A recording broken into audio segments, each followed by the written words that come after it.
D K Shivakumar ಅವರಿಗೆ CM ಆಗುವ ಯೋಗ ಕೂಡಿ ಬಂದಿದೆ. ಆದರೆ ಪ್ರಮುಖವಾಗಿ ಡಿ ಕೆ ಶಿವಕುಮಾರ್ ಅವರು ಯಾದಗಿರಿ ಜಿಲ್ಲೆಯ ವಡಗೇರ ತಾಲೂಕಿನ ಗಡೆ ದುರ್ಗಾದೇವಿಯ ಆರಾಧಕರು ಆಗಿದ್ದರು. ಆದರೆ ಡಿ ಕೆ ಶಿವಕುಮಾರ್ ಅವರಿಗೆ ಸಾಕಷ್ಟು ಸಂಕಷ್ಟ ಬಂದ ಸಂದರ್ಭದಲ್ಲಿ ಕೂಡ ಗಡೆ ದುರ್ಗಾದೇವಿಯ ಮೊರೆ ಹೋಗಿದ್ದರು. ಅದೇ ರೀತಿಯಾಗಿ ಖುದ್ದು 2020ರಲ್ಲಿ ಗಡೆ ದುರ್ಗಾದೇವಿ ಜಾತ್ರೆಯಲ್ಲಿ ಭಾಗವಹಿಸಿ ಖುದ್ದು ದೇವಿಗೆ ಸಿಎಂ ಆಗುವ ಬಗ್ಗೆ ಒಂದು ದೇವಿಯ ಮೊರೆ ಹೋಗಿದ್ದರು. ಅದರಂತೆ ಈಗ ಡಿ ಕೆ ಶಿವಕುಮಾರ್ ಅವರು ಕೂಡ ಸಿಎಂ ಆಗ್ತಾ ಇದ್ದಾರೆ. ಈ ಬಗ್ಗೆ ಮಾತನಾಡಲು ಗಡೆ ದುರ್ಗಾದೇವಿಯ ಪ್ರಮುಖ ಅರ್ಚಕರು ಏನಂತಂದರೆ ಮಹಾದೇವಪ್ಪ ಪೂಜಾರಿ ಅವರು ಕೂಡ ನಮ್ಮ ಜೊತೆ ಇದ್ದಾರೆ. ಏನಂತಕ್ಕೇನೆ ಯಾಕಂತಂದ್ರೆ ಡಿ ಕೆ ಶಿವಕುಮಾರ್ ಅವರು ಸಿಎಂ ಆಗ್ತಾರೆ ಎಂಬುದ್ರ ಬಗ್ಗೆ ಈ ಹಿಂದೆ ಕೂಡ ಇದೇ ಅರ್ಚಕರು ಮಹಾದೇವಪ್ಪ ಪೂಜಾರಿ ಅವರು ಕೂಡ ಭವಿಷ್ಯ ನೋಡಿದ್ರು.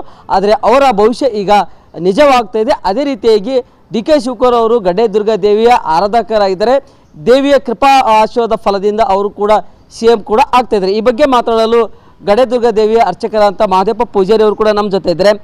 ಡಿ ಕೆ ಶಿವಕುಮಾರ್ ಅವರು ಸಿಎಂ ಆಗ್ತಾರಂತ ಈ ಹಿಂದೆ ತಾವು ಭವಿಷ್ಯ ನೋಡಿದ್ರೆ ಅದು ಈಗ ಈಡೇರ್ತಾ ಇದೆ, ಏನು ಹೇಳ್ತಾರೆ? ಇದು ಎಲೆಕ್ಷನ್ಗೆ ಮೊದಲೇ ಹೇಳಿದ್ದು, ಎಲೆಕ್ಷನ್ಗೆ ಮೊದಲೇ ಹೇಳಿದ್ದು ನಾವು. ಇನ್ನು ಎಲೆಕ್ಷನ್ ಒಂದು ತಿಂಗಳು ಇತ್ತು, ಅವಾಗ ಹೇಳಿದ್ಲ ಅಮ್ಮ. ಫುಲ್ ಮೆಜಾರಿಟಿ ಕಾಂಗ್ರೆಸ್ ಬರ್ತದ, ಅದರಲ್ಲಿ ಇಬ್ಬರು ಸಿ ಎಮ್ಗಳು ಅಂತ. ಸಿ ಎಮ್ 2-6 ಇಟ್ಕೊಂಡು ಅಮ್ಮ ಯಾರಿಗೆ ಹಾಕ್ಬೇಕಂದ್ರೆ ನಾನು ನಮ್ಮಲ್ಲಿಗೆ ಬಂದನ ಡಿ ಕೆ ಶಿವಕುಮಾರ್ ಇತ್ತಿಗೆ ಹಾಕ್ಬೇಕಂತ. ಆದ್ರೆ 2 ಅಂತ ಹೇಳಿಬಿಟ್ರೆ ಮತ್ತು ಆತಗ ಸಿದ್ದರಾಮಯ್ಯಗೆ ಹಾಕಿದ್ರು. ಆಮೇಲೆ ಇತ್ತಗ ಡಿ ಕೆ ಶಿವಕುಮಾರ್ ಆಗಲೇಬೇಕಂತ ಈಗ ಹೂವಿನಾರ ರೆಡಿ ಮಾಡ್ಯಾಳ. ಡಿ ಕೆ ಶಿವಕುಮಾರ್ ಅವರು ಈಗ ನೀವು ಸಿ ಎಂ ಆಗ್ತಾರಂತ ನೀವೇ ಭವಿಷ್ಯ ನೋಡಿದಿರಿ ಈ ಹಿಂದೆ, ಆ ಭವಿಷ್ಯ ಈಗ ನಿಜವಾಗ್ತಾ ಇದೆ. ನಾವೇ ಭವಿಷ್ಯ ನೋಡಿದ್ವಿ, ನಿಜ ಆಗಲೇಬೇಕಲ್ಲ. ನೀ ಯಾವಾಗ ಹೇಳಿದ್ದು ಫೇಲ್ ಆಗಿದೆ, ನಿನ್ಗೆ ಯಾವಾಗ ಹೇಳಿದ್ದು ಆಗಿಲ್ಲ. ನೀನು ಹೇಳ್ತಲ್ಲ ಇವ್ರು ಹಿಂಗೆ ಹೇಳಿದ್ದು, ಇವರು ಮೋದಿ ಹಿಂಗಾಗ್ಯದ, ಮೊದಲು ಮೋದಿ 1 ಸೆಕೆಂಡ್ ಅಂತ ಹೇಳಿ ನೀವು ಹೇಳಿದ್ದು ಈಗ ನಿಜವಾಗ್ತಾ ಇದೆ. ಆಮೇಲೆ ಡಿ ಕೆ ಶಿವಕುಮಾರ್ ಅವರು ಯಾವುದೇ ಸಂಕಷ್ಟ ಸಂದರ್ಭದಲ್ಲಿ ಇಡಿ ಕೇಸ್ ಆಗಿರ್ಬೋದು, ಹಲವಾರು ಕೇಸ್ಗಳ ಸಂದರ್ಭದಲ್ಲಿ ನೀವು ಅವ್ರ ಮನೆಗೆ ಹೋಗಿ ಕೂಡ ಪೂಜೆ ಮಾಡಿದಿರಿ. ಇಲ್ಲಿ ಗಡೆ ದುರ್ಗಾದೇವಿ ಕೂಡ ಪೂಜೆ ಮಾಡಿದಿರಿ. ಸಂಕಷ್ಟ ಬಂದಾಗ, ಸಂಕಷ್ಟ ಸಂದರ್ಭದಾಗ ಯಾವೆಲ್ಲ ಅವಾಗ ಪೂಜೆ ಮಾಡಿದ್ರು ಅವ್ರ ಮನೆಯಲ್ಲಿ?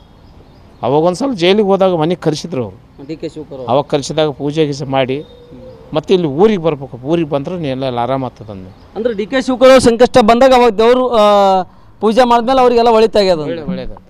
ಅವ್ರು ಪೂಜೆ ಮಾಡಿದ್ಮೇಲೆ ಒಳ್ಳೇದಾಯಿತು. ಒಳ್ಳೇದಾದ್ಮೇಲೆ ಮತ್ತೆ ನಾನು ಜೈಲಿಗೆ ಹೋಗಿ ಬಂದಮೇಲೆ ಹೋದೆ ಮನೆಗೆ ಹೋದ್ಮೇಲೆ ನಿನಗೊಂದು ದೊಡ್ಡ ಗಿಫ್ಟ್ ಕೊಡೋಕೆ ಬಂದೀನಿ ಅಂತಂದು. ಏನಪ್ಪ ನೀನು ಜೈಲಿಗೆ ಹೋದ್ಮೇಲೆ ಯಾರು ಕೊಡ್ತಾರೆ ನೀನು ಗಿಫ್ಟು? ನಾನು ಕೊಡೋಕೆ ಬಂದೀನಿ ಅಂದು.